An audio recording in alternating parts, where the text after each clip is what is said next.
Magandang araw sa inyo mga kaibigan. Marami tayong balita sa maiksing video na ito. Ang topics natin, tallest match-up, too small si Boban kay Tacko Fall sa China. Grabe yung ginawa ni Tacko kay Boban. At may update na po tayo kay Kai Sotto. May doctor advice kung kailan ito pwedeng magbalik. Simulan po natin sa one of the tallest matchup na makikita natin pagdating sa basketball. 7'4 mahigit laban sa 7'6. Ito, Tacko Fall laban kay Boban Marjanovic dito sa China. Yan, makikita natin yung tapatan nila mga kaibigan. Masasabi kong talagang medyo may edad na si Boban mga kaibigan. Kinain po talaga siya dito ni Tacko Fall sa tapatan nila. Makikita natin to.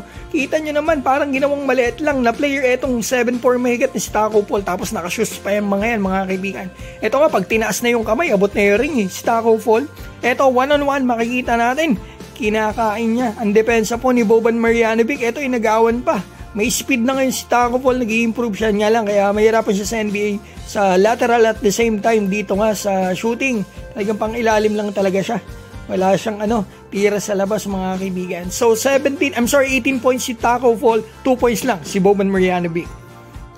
Ngayon, punta po tayo kay Kai Sotto. Ang ating pambato na na-injured po ng January 4 at kasalukuyan nagpapagaling doon sa Japan.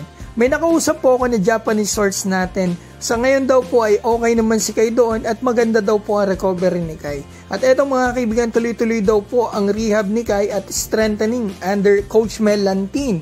At nasabi din po sa akin ng source natin yung payo ng Dr. Kai kung kailan ito pwedeng maglaro. I think ito mga kaibigan yung pagbabalik ni Kai sa competitive basketball. Ito hanggat maaari 1 year. Mga kaibigan, yan daw po ang payo ng doctor or doctor advice kay Kai sa pagbabalik nito. So kahit mabilis gumaling si Kai 6 to 8 months, baka hindi pa rin siya makapaglaro agad. Basta mga kaibigan, supportahan po natin si Kai Sotto. At babatingin ko po pala si Audito Rarojo ng Finland, Roniel Hoxon, Art Apilado ng Melbourne, Dionisio Rupo, Jesus Ortiz, Raul Ramos, Dwayne Giselle, Juan Masa, Francis Saulda. Mga kaibigan, maraming salamat po.